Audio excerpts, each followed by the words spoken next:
बीडमध्ये क्षीरसागर बंधूंच्या एकत्रीकरणाची चर्चा सुरू झाली आहे आणि या मनोमिलन किंवा एकत्रीकरणाच्या चर्चेनं विरोधकांच्या पोटात मात्र चांगलाच गोळा उठलाय। संदीप क्षीरसागर आणि योगेश क्षीरसागर हे सख्खे चुलत भाऊ खरोखरच एकत्र येणार का? त्यांच्या एकत्र येण्यामुळे नगर परिषदेसहित विधानसभेची आणि आगामी जिल्हा परिषद पंचायत समितीची गणित देखील बदलणार का? राज्यात जो भाजप राष्ट्रवादी काँग्रेस अजित पवार गटासोबत आहे तो भाजप क्षीरसागर बंधूंच्या मनोमिलनाला किंवा शरद पवार गटाच्या आणि भाजपच्या मनोमिलनाला संमती देणार का? अशी एक ना अनेक चर्चा बीडमध्ये सुरू झाली। क्षीरसागर हे कधीच वेगळे नव्हते, ते आतून एकत्रच होते। हा एक नवा चर्चेचा सूर देखील आळवला जातोय।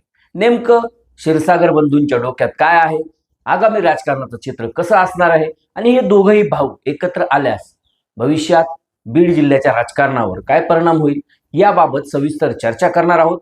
त्यामुळं कुठेही जाऊ नका। न्यूज अँड व्ह्यूजचे व्हिडिओ आवडत असल्यास लाईक करायला, शेअर करायला आणि न्यूज अँड व्ह्यूज या यूट्यूब चॅनलला सबस्क्राईब करायला विसरू नका।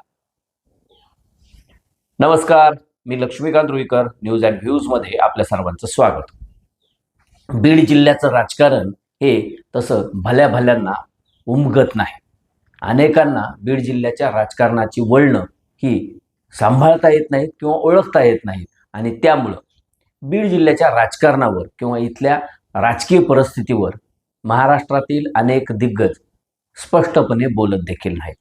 बीड हा तसा मुंडे क्षीरसागर या दोन घराण्याचं वर्चस्व असलेला राजकीय जिल्हा। बीड जिल्ह्यामध्ये क्षीरसागर घराण्यानं गेल्या 30-40 वर्षापासून एक हाती सत्ता लढवलेली आहे। नगरपालिका असेल, जिल्हा परिषद असेल, विधानसभा असेल किंवा लोकसभा असेल, क्षीरसागर म्हणतील तोच आमदार, क्षीरसागर म्हणतील तोच खासदार, अशीच आजपर्यंतची पद्धत होती। मात्र काळाची पावलं पुढे सुरू राहिली आणि काळ बदलत गेला। प्रत्येकाच्या महत्वाकांक्षांना धुमारे फुटले आणि क्षीरसागरांच्या 4 भावांमध्ये वैर निर्माण झालं, राजकीय मतभेद निर्माण झाले आणि त्यांची पुढची जी पिढी होती ती स्वतंत्र मार्गाने चालू लागली। हा सगळा इतिहास आम्हाला सगळ्यांनाच माहिती आहे। 2016च्या आसपास जयदत्त क्षीरसागर, भारतभूषण क्षीरसागर यांच्यापासून वेगळे होत संदीप क्षीरसागरांनी आपली वेगळी चूल मांडली। नगरपालिकेमध्ये 17-18 नगरसेवक निवडून आणले। त्यानंतर 2019च्या निवडणुकीत काकांना पराभूत केलं। 2024ला सख्या चुलत भाऊ योगेश क्षीरसागर यांना पराभूत केलं आणि संदीप क्षीरसागर हे नाव बीडच्याच नव्हे तर महाराष्ट्राच्या राजकीय पटलावर चांगलंच चर्चेत आलं। दरम्यान 2024च्या विधानसभा निवडणुकीच्या वेळी अजित पवार गटाकडून शेवटच्या क्षणी उमेदवारी मिळवत योगेश क्षीरसागर यांनी संदीप क्षीरसागर यांच्यासमोर तगडं आव्हान उभं केलं होतं। मात्र त्यांचा थोडक्यात पराभव झाला आणि नगरपालिका निवडणुकीत ते एक हाती सत्ता आणतील असं वाटत असताना त्यांनी तिथंही 2-3 दिवस अगोदर भारतीय जनता पक्षात प्रवेश घेत भाजपकडून आपले उमेदवार उभा केले आणि 15 नगरसेवक निवडून आणले। नगराध्यक्ष पदाचा उमेदवार हा थोडक्यात पराभूत झाला। गेल्या 10-12 वर्षामध्ये संदीप क्षीरसागर आणि योगेश क्षीरसागर या दोन्ही सख्या चुलत भावांमधील राजकीय हाडवैर हे सर्वश्रुत आहे। म्हणजे राजकीय कार्यक्रम असोत किंवा कौटुंबिक कार्यक्रम असोत, नात्या गोत्याचे कार्यक्रम असोत, कुठलंही लग्न असो किंवा कुठलाही सोहळा असो, हे दोन्ही भाऊ एकमेकाचं तोंड देखील पाहत नव्हते, अशी परिस्थिती होती। या दोन्ही भावांमध्ये विस्तू देखील आडवा जात नव्हता। म्हणजे योगेश क्षीरसागरांनी निवडणुकीच्या प्रचारादरम्यान संदीप क्षीरसागरांची गुंडगिरी, त्यांनी सांभाळलेले गुंड, त्यांची लँग्वेज, त्यांची बॉडी लँग्वेज, त्यांनी केलेला भ्रष्टाचार इथपर्यंत ते गेले होते।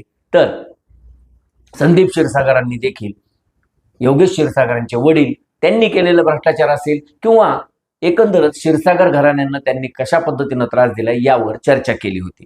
मात्र या सगळ्या एकमेकावरील आरोप प्रत्यारोपामुळे हे दोन्ही भाऊ हे कधीच एकत्र येणार नाहीत, यांच्यात कधीच मनोमिलन होणार नाही आणि 2029च्या विधानसभा निवडणुकीत देखील संदीप क्षीरसागर आणि योगेश क्षीरसागर यांच्यातच फाईट असेल अशी चर्चा किंवा असं चित्र बीडकरांसमोर होतं. परंतु नगरपालिकेच्या निवडणुकीत संदीप क्षीरसागर आणि योगेश क्षीरसागर या दोघांनाही हबाडा बसला. या दोघांचेही नगराध्यक्ष पदाचे उमेदवार पराभूत झाले. तसेच 10-15 नगरसेवकांवर त्यांना समाधान मानावं लागलं. एकेकाळी ज्या बीड नगरपालिकेची सत्ता सलग 30 ते 40 वर्ष क्षीरसागरांच्या घरात होती, पहिल्यांदाच क्षीरसागरांच्या हातातून नगरपालिका गेली आणि ती गेली तर कुणाकडं, तर गेवराईच्या पंडितांकडं. विजयसिंह पंडित हे गेवराईचे आमदार आहेत.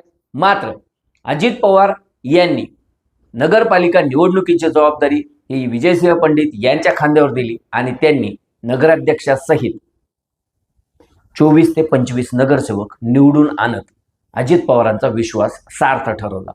पण त्यानंतर विजयसिंह पंडित यांनी ज्या पद्धतीनं बीड शहरातील किंवा बीड मतदारसंघातील लोकांना एंटरटेन करणं चालू केलं, त्यांची कामं करायला सुरुवात केली. बीड शहरातील स्वच्छतेचा प्रश्न असेल, पाण्याचा प्रश्न असेल, रस्त्यांचा प्रश्न असेल, या सगळ्या प्रश्नात त्यांनी स्वतः जाणीवपूर्वक लक्ष घालायला सुरुवात केली. तेव्हापासून विजयसिंह पंडित हे 2029ला बीड विधानसभा लढवू शकतील अशा देखील चर्चा सुरू झाल्या. म्हणजेच क्षीरसागरांच्या हातातून सत्ता काढून घेत क्षीरसागर मुक्त बीड 2029 पर्यंत करायचा हा जो काही विडा पंडितांनी उचलला होता, त्याला या दोन्ही भावांमधील मतभेद हे देखील कारणीभूत होते. घर जर का एकत्र असेल तर निश्चितपणे समोरचा विरोधक कितीही स्ट्रॉंग असला तरी तो त्याचे मनसुबे पूर्ण करू शकत नाही. हा इतिहास आहे. उशिरा का होईना, परंतु संदीप क्षीरसागर आणि योगेश क्षीरसागर यांना शहाणपण सुचलंय असं म्हटल्यास वावगं ठरू नये. अगदी राज ठाकरे उद्धव ठाकरे यांच्यात असलेले मतभेद असतील आणि त्यांचं झालेलं मनोमिलन असेल, किंवा अजित पवार शरद पवार यांच्यात निर्माण झालेला दुरावा असेल आणि नंतर त्यांचं होत असलेलं एकत्रीकरण असेल, किंवा पंकजा मुंडे आणि धनंजय मुंडे या बहीण भावामधलं वैर असेल आणि त्यांच्यामध्ये झालेला सुलानामा असेल. या सगळ्या गोष्टी जर का पाहिल्या तर संदीप क्षीरसागर आणि योगेश क्षीरसागर यांच्यामध्ये जर का मनोमिलन होणार असेल तर ती आश्चर्याची गोष्ट निश्चितच नाहीये. अगदी एका छोटेखानी कार्यक्रमात किंवा एका शासकीय कार्यक्रमात महाराजस्व अभियानाच्या दरम्यान संदीप क्षीरसागर यांनी दीप प्रज्वलन केल्यानंतर ती जी ज्योत होती किंवा तो जो दिवा होता तो योगेश क्षीरसागर या आपल्या भावाच्या हातात दिला आणि त्यांच्या हाताने देखील एक वात पेटवली. त्यानंतर भाषणामध्ये देखील संदीप क्षीरसागर यांनी पहिल्यांदाच व्यासपीठावर उपस्थित असलेला माझा भाऊ डॉक्टर योगेश क्षीरसागर असा उल्लेख केला. हा ज्यांना राजकारण कळतं त्यांच्या निश्चितपणे लगेच लक्षात येणारा प्रसंग होता. म्हणजे जे संदीप क्षीरसागर आजपर्यंत राजकीय असो की सामाजिक असो कुठल्याही कार्यक्रमात योगेश क्षीरसागर किंवा त्यांचे कुटुंबीय असतील तर हजेरी लावत नव्हते, ते संदीप क्षीरसागर कार्यक्रमाला आले, एकत्रित दीप प्रज्वलन केलं, फोटो सेशन झाला आणि भाषणाचा सुरुवात करताना त्यांनी उल्लेख देखील माझा भाऊ असा केला.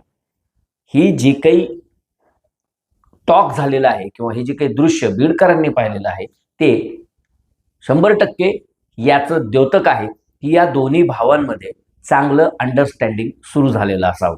आणि त्यानंतर त्यांनी मीडियाशी बोलताना देखील दोघांनीही क्लिअर केलेलं आहे की बीडच्या विकासासाठी किंवा बीडकरांचं भल्यासाठी, बीडचं चांगलं व्हावं यासाठी जर का आमच्यात जर का वैचारिक मतभेद बाजूला ठेवून एकत्रित येण्याची जर का आम्ही सुरुवात करणार असू तर निश्चितपणे ते चांगलंच होईल अशी प्रतिक्रिया या दोघांनी देखील दिली. आता हे दोघ जण जर का एकत्र आले तर बीडच्या किंवा बीड जिल्ह्याच्या राजकारणावर काय परिणाम होऊ शकतो.